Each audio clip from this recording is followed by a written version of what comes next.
Ever thought cruising was as simple as booking tickets and showing up? Well, Port Canaveral isn't that easy.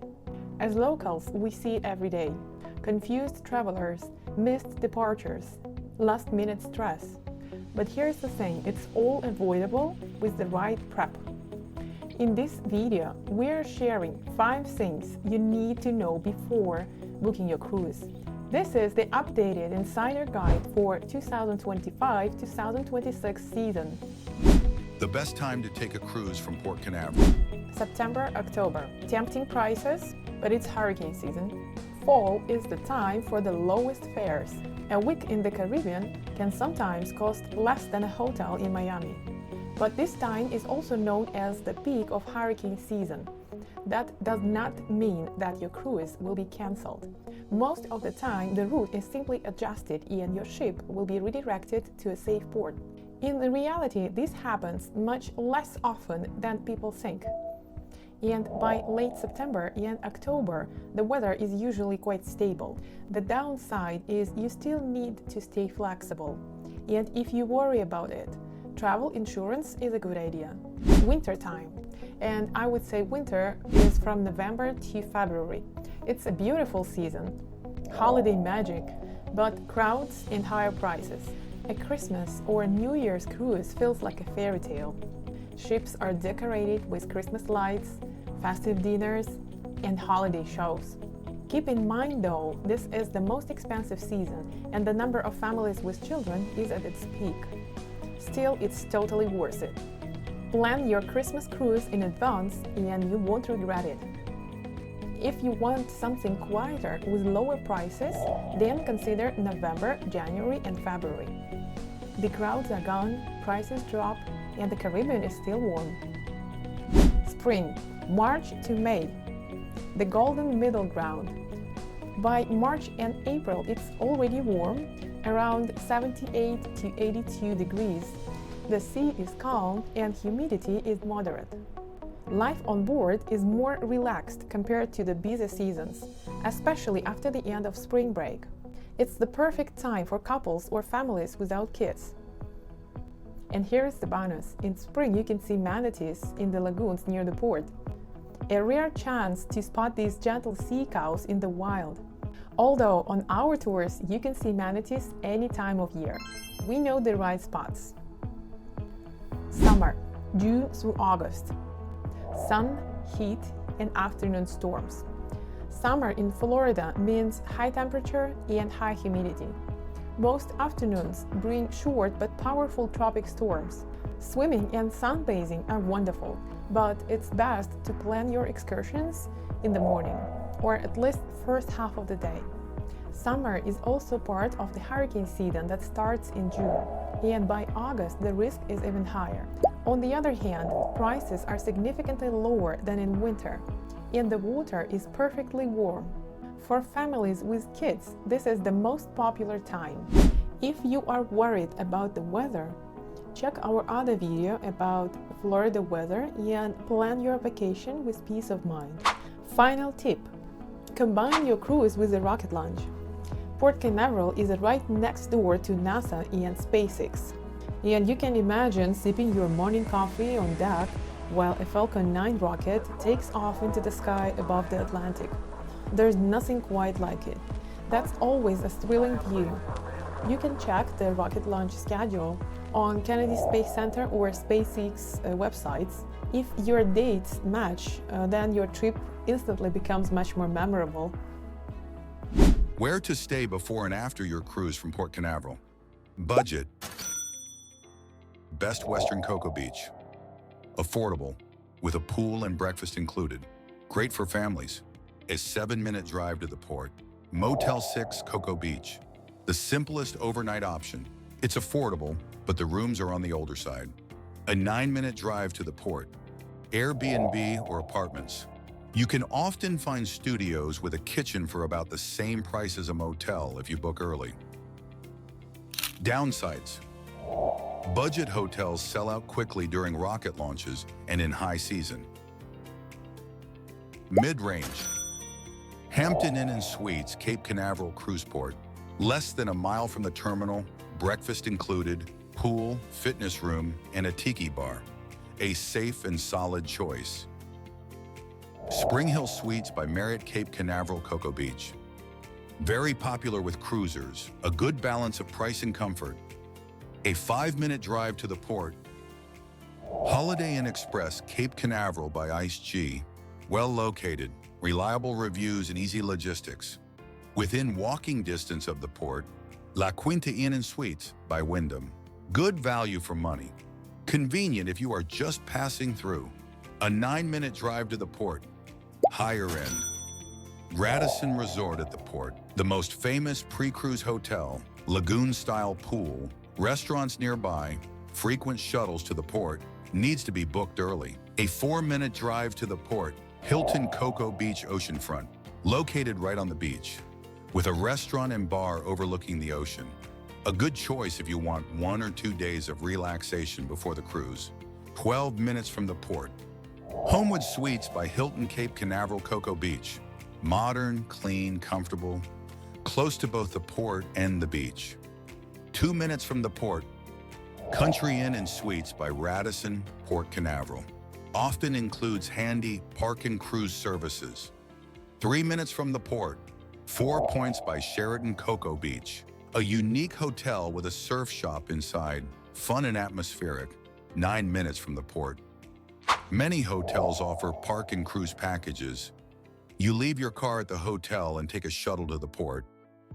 Ask in advance, it's not always included in the room price. Overall, if you plan to stay on the coast for a couple of days before or after your cruise, any of these hotels will work. In reality, all these distances are short, no more than a 15-minute drive. Transport. How to get from Orlando to Port Canaveral and what to do about local transport. Cruise line shuttles. Disney, Royal Caribbean, Carnival, and others run buses straight from Orlando Airport. It's reliable but more expensive, about $35 to $40 per person one way. The downside, the schedule is strict, tied to the ship. Private shuttles. Companies like GoPort, Courtrans, Cocoa Beach Shuttle. Around $25 to $30 per person. Shuttles are a good option if you are only going on a cruise and not staying in Orlando or Port Canaveral. Taxi or Uber or Lyft. The trip is about 45 miles, around an hour's drive. It costs about $100 to $130 one way. It's great for families or groups of 3 to 4 who can split the fare. Private transport or limo. Maximum comfort and no waiting. From $150 per car. It's fast and easy even with lots of luggage. Rental car. It's your best choice if you want to stay a couple days in Orlando or explore the Space Coast. All the big names are here.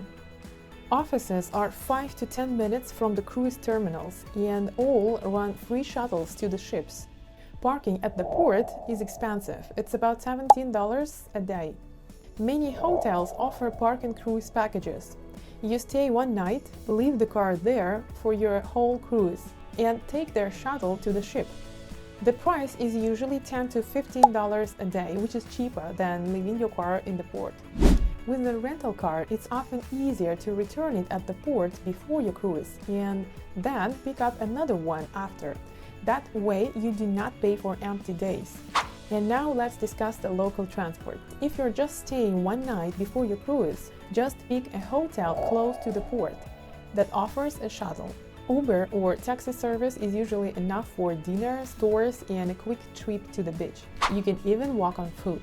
If you are staying a few days before your cruise, which is usually a preferred option for most of the tourists, it's better to rent a car.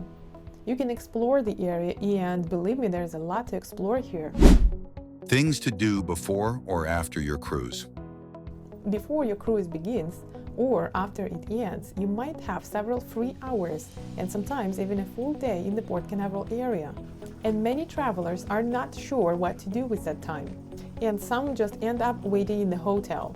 Let me suggest something far more memorable. One of the most rewarding experiences here is taking a wildlife boat tour through the Banana River Lagoon. We're located just 3 minutes from the port. Here at Dolphin Family Tours, we offer small group excursions where you can encounter wild dolphins, manatees, and other wildlife like crabs, stingrays, sea turtles, and lots of native wild birds. We are located just 3 minutes from the port, and we offer tours every 2 hours, so it's easy to plan your time. Our guests describe these encounters as emotional, unforgettable, and far more meaningful than they expected. Our captains aren't just boat operators.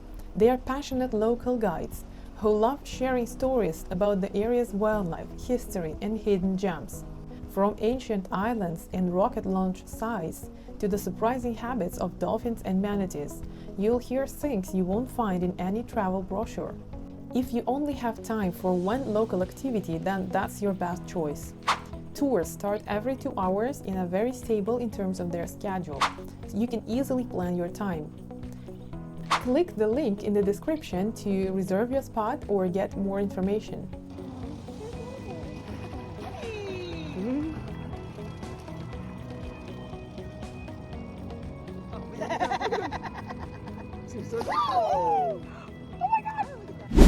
Visit Kennedy Space Center. Located just 25 minutes from the cruise terminal, Kennedy Space Center Visitor Complex offers one of the most unique experiences in the region.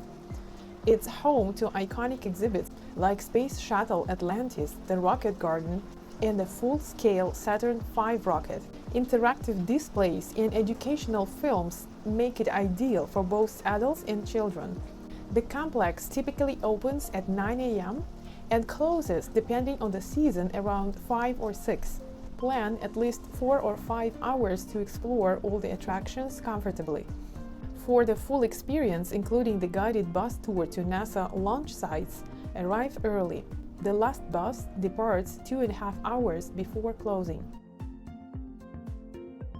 Spend time at the beach. For a more relaxed day, Cocoa Beach offers several family-friendly spots. The Cocoa Beach Pier provides beautiful ocean views, restaurants, and shaded areas for walking. Just south, there is Lori Wilson Park. It's a quieter beach with free parking, public restrooms, and shaded picnic areas. It's ideal for travelers with small children or limited time. These beaches are less crowded than those near larger cities and are located just 10-15 minutes from the cruise terminals. Waterfront dining near the port. If you'd prefer a more laid-back afternoon or evening, Port Canaveral has several restaurants with waterfront views. I will give you a few examples. Grill Seafood Deck and Tiki Bar. It's a relaxed spot with outdoor seating, live music on certain evenings, and excellent views of the marina and departing cruise ships. It's known for its fresh seafood and tropical cocktails. Fish Lips Waterfront Bar and Grill. This one offers indoor and rooftop dining, great seafood, and a casual atmosphere with frequent live music and harbor views. Rusty's Seafood and Oyster Bar. It's ideal for fans of oysters and shrimp. Rusty's has open-air dining and a more local favorite feel. It's particularly enjoyable around sunset. If you are looking to dine with a view but outside the busy port area, here are a few more local favorites right on the water. Sunset Waterfront Grill and Bar. Excellent sunsets, fresh seafood, cocktails, and a mix of casual dishes. The Island Waterfront Bar and Grill. Located on Merritt Island on the Causeway, this restaurant has a deck with great views over the Banana River. And of course, all restaurants that are on the Cocoa Beach Pier. They offer outdoor and indoor dining and excellent waterfront views. Practical tips. Before your cruise, check out portcanaveral.com. It's super easy to use and has everything you need. Terminal info, parking, directions, and an interactive map. Common cruise mistakes and how to avoid them. Arriving the same day as your cruise. Traffic delays, unexpected shuttle hiccups, or long check-in lines at the port can easily cause you to miss your ship. Always plan to arrive at least 1 day early, not booking transportation in advance. If you plan to use shuttle or transfer, do not wait until last minute to reserve it. Options fill out fast, especially on weekends or when several ships depart the same day, and that happens quite often. Renting a car without parking plans. Many travelers rent a car and then realize there is nowhere affordable to park it near the port. If you don't need the car after drop-off, use a one-way rental or a shuttle instead. Not knowing what to do with post-cruise hours. Flights often depart late in the day, leaving travelers with 5 to 6 hours of downtime after disembarking. Instead of sitting in the airport lobby, use this time to explore. Don't forget these when you pack. Reef-safe sunscreen. Some cruise lines require it for short excursions to protect coral reefs. Motion sickness patches or wristbands. Waterproof phone case or dry bag, especially useful during excursions or beach days. Entertainment for kids, for the shuttle ride, airport time, or longer waiting periods. We hope this video helped you plan a smoother, more memorable cruise from Port Canaveral. If you enjoyed it, be sure to check out our other videos. Cruising tips, local wildlife, rocket launches, and must-see spots in Space Coast region. We live here, we work here, and we are excited to help you discover the best of it. Have an amazing cruise, and maybe we'll see you out on the water.